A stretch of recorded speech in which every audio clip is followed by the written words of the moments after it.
এটা আবার কি? আমি তো এর কিছুই বুঝতে পারলাম না। এরা কি ডানপন্থী না বামপন্থী নাকি মৌলবাদী? কারা এরা? এরা অনেকটা নৈরাজ্যবাদীদের মতো, এজন্য এদের কোনো আদর্শ নেই। থাকলেও আমার সেটা জানা নেই। আমি জানি না এটা কিভাবে বলবো। কেন? যা ঘটে গেছে তার কোনো প্রতিকার নেই, জাস্ট বলে ফেলো। ছেলেটা এমনিতেই জেলে আছে, মাথা খারাপ হয়ে আছে, এবার তো পুরোপুরি পাগল হয়ে যাবে। কি নিয়ে তোমরা এত ফুসুর ফুসুর করছো? কিছু না, ওকে একটা গল্প বলছিলাম আর কি। অভিনন্দন, আপনি বাবা হয়েছেন। মা ও ছেলে দুজনেই ভালো আছে। বাবা হয়েছে আমি।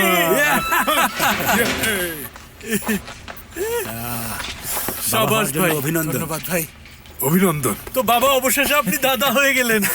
তাহলে কি নাম রাখবেন ওর? আগে আমার আদরের নাতিকে কোলে তো নেই, তারপর ওর নাম রাখা যাবে। এসো, আল্লাহ যেন ওকে দীর্ঘজীবী করেন। ধন্যবাদ বাবা। আচ্ছা, আয়শা আন্টির কোনো খবর আছে? আয়েশা আন্টি বাবার খোঁজ কেনই বা নেবে বলো তো মা? ওহো, তার মানে সব শেষ? আমার তো সেরকমই মনে হচ্ছে। এটাই তো হওয়ার কথা ছিল।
তার নাম মোস্তফা কারায়েল। যতদূর বুঝলাম এমন একজন লোক যে সবসময় ঝামেলাই পছন্দ করে। ঘুষের দায়ে বহিষ্কৃত হয়েছিল, তারপর পুলিশের জন্য স্পাই হিসেবে কাজ করে বাহারি উম্মানের দলে যোগ দেয়। এই লোকই বাহারি উম্মানকে কারাগারে পাঠিয়েছিল। ওনারা কোর্টে আপিল করে, তাদের মতে এই ইনভেস্টিগেশন লিগ্যাল না। ব্যাপারটাও আসলে তাই ছিল। পুলিশের সাথে ওই সময় ওর কোনো কন্ট্রাক্টই ছিল না। বুঝতে পেরেছি, তার মানে আয়েশার সাথে তার এভাবেই দেখা হয়। মনে হয়। বাহারি উম্মান কি কারাগারে?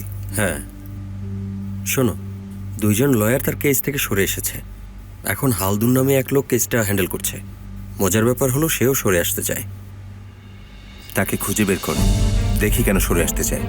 তুমি বাহারি উম্মানের সাথে নিশ্চয়ই ঝামেলা করবে না? না,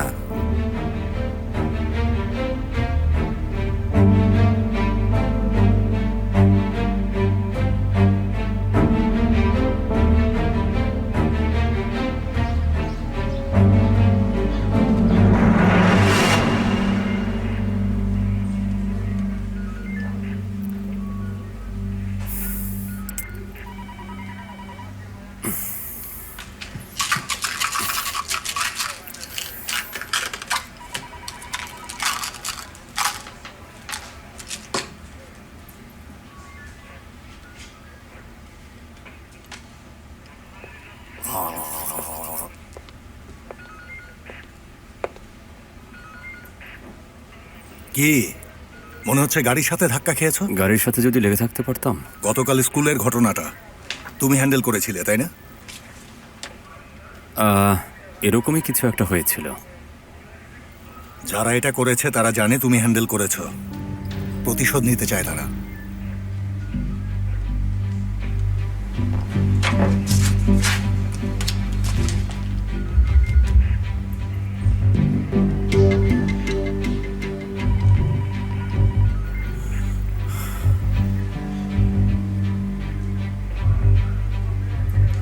হ্যাঁ, ওদের ফেরত দিন। মোস্তফা, আমি সিরিয়াস। এটা কোনো মজার বিষয় না। ওদের মতো ওরা অ্যাকশন নিচ্ছে, আর তুমি তাতে বাধা দিচ্ছ। ওরা সবাই তোমাকে চেনে। এটা কিন্তু সিরিয়াস ম্যাটার। আমার কথা শোনো মোস্তফা, কয়েকদিনের জন্য আন্ডারগ্রাউন্ডে চলে যাও। তোমার বাসায় আমি 2জন লোক পাঠাচ্ছি। গাড়িতে চলাচল বা অন্য যে কোনো কিছু করার সময় সাবধানে থাকবে।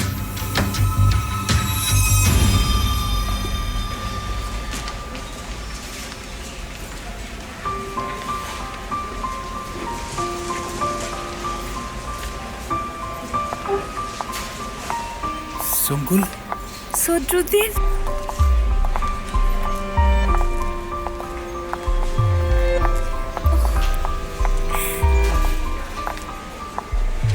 দেখো।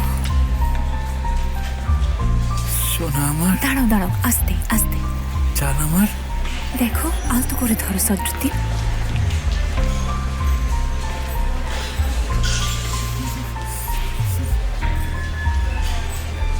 বাবা দেখেন ওকে। তোমাদের জন্য অনেক শুভকামনা। অভিনন্দন ভাই। যদিও আমি চেয়েছিলাম একটা মেয়ে হোক। ছেলে হোক বা মেয়ে হোক, কি যায় আসে? দেখো ওকে, মনে হচ্ছে নূরের আলো। মাশাআল্লাহ। অভিনন্দন চাচ্চু। ধন্যবাদ। আল্লাহ তালা ওকে দীর্ঘজীবী করুন। ধন্যবাদ জুলফিকার।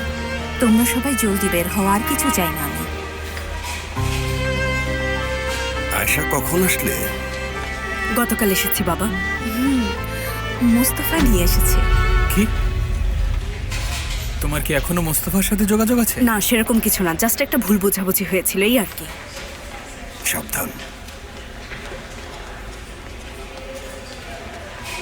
সীমা চলে এসেছে। অনেক মিস করেছি তোমাকে, একটু জড়িয়ে ধরি। আমিও মিস করেছি। কেমন আছো? ঠিক আছো তো? হ্যাঁ, আমি ভালো আছি।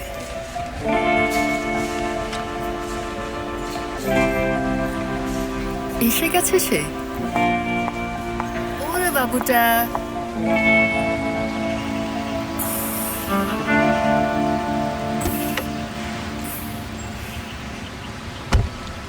আপনি এটা ভুল করছেন। আপনি কে ভাই? এমন একজন যাকে বাহারি পছন্দ করে না, আর আপনি তারই কেস লড়ছেন। আপনি কি আমাকে হুমকি দিচ্ছেন? আপনি এখনো ইয়াং, ক্যারিয়ারটা রিস্কে ফেলবেন না। শুনানির জন্য দেরি হচ্ছে। অসুবিধা নেই, আবার দেখা হবে। আমার মনে হয় না।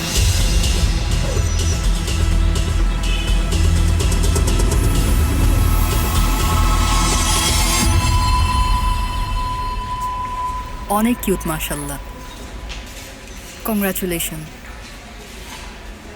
তোমাকেও ধন্যবাদ। তো লয়ার ম্যাডাম, আমাদের লয়ার কোথায়? এখনো আসেনি? আনফর্চুনেটলি খারাপ খবর, এই লয়ারও সরে গেছে, আসবে না সে। আসবে না মানে কি? কেউ একজন আমাদের বের হতে না দেওয়ার অনেক চেষ্টা করছে। আর মাত্র 15 মিনিটের মধ্যে শুনানি শুরু হবে। 3 মাস ধরে ভেতরে আছি, আমরা কি আর বেরোতে পারবো না? ওরা ওই লোকটাকে আর তার ফ্যামিলিকে হুমকি দিয়েছে।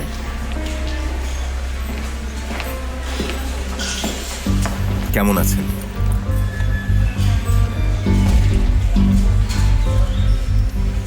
আমি মেয়েতে দুর্গান, আপনার নতুন লয়ার। মেতে?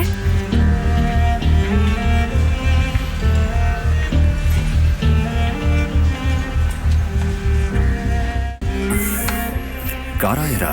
কোনো সংগঠন নাকি অন্য কিছু? শুধু এটাই তো বাকি ছিল।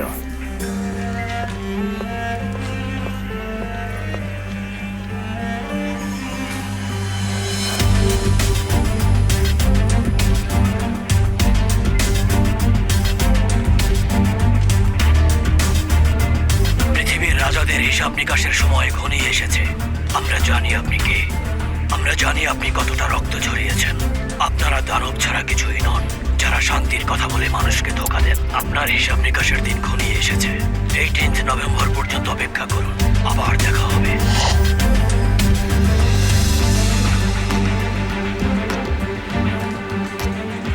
এটা আবার কি?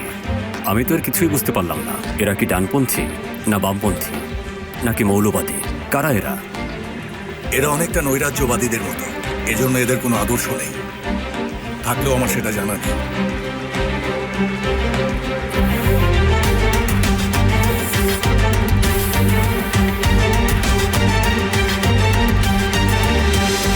ও কি মা? আমি প্রথম ওনাকে দেখলাম, মনে হয় আয়েশার কোনো বন্ধু এটা। আপনি কোথা থেকে আসলেন? আপনার বাবার লয়ার কেস উইথড্র করেছে, ভেবেছিলাম হয়তো আমি হেল্প করতে পারবো। মেয়েতে আপনি কেন হিসেবে জড়াচ্ছেন? কোনো কারণ ছাড়াই উনি কারাগারে আছেন। আপনি বিশ্বাস রাখুন, ভয়ের কিছু নেই। দেখুন, আমি মোটেও ভয় পাচ্ছি না। ওকে বাহারি উম্মান, মিস্টার মেতে, ওনারা আমাদের ডাকছেন। বাহারি সাহেব, শুনানিতে যাতে উপস্থিত থাকতে পারি তার জন্য কিছু পেপারে সাইন করতে হবে। আমাদের দেরি হয়ে যাবে। জাজকে আমি চিনি, আমাকে জাস্ট 5 মিনিট সময় দিন প্লিজ। আসুন।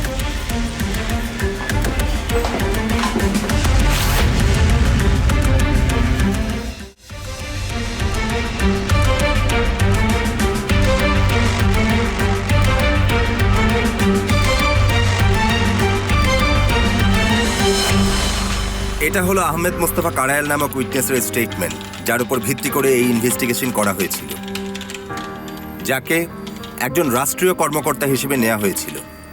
কিন্তু প্রসিকিউটর সালি কুশ্চো ওনাকে যে ডকুমেন্ট দিয়েছিলেন সেটা ছিল সম্পূর্ণভাবেই ফেক ডকুমেন্ট।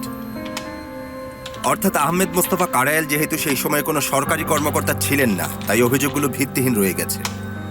তাই আমার একান্ত অনুরোধ, আমার বিচারাধীন ক্লায়েন্টদের যেন দ্রুত মুক্তি দেওয়া হয়, ইওর অনার।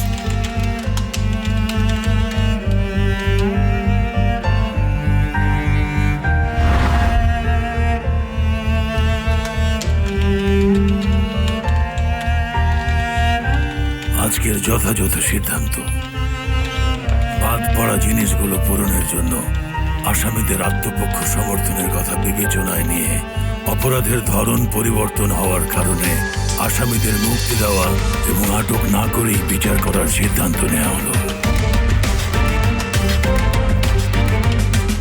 সরাসরি গোল।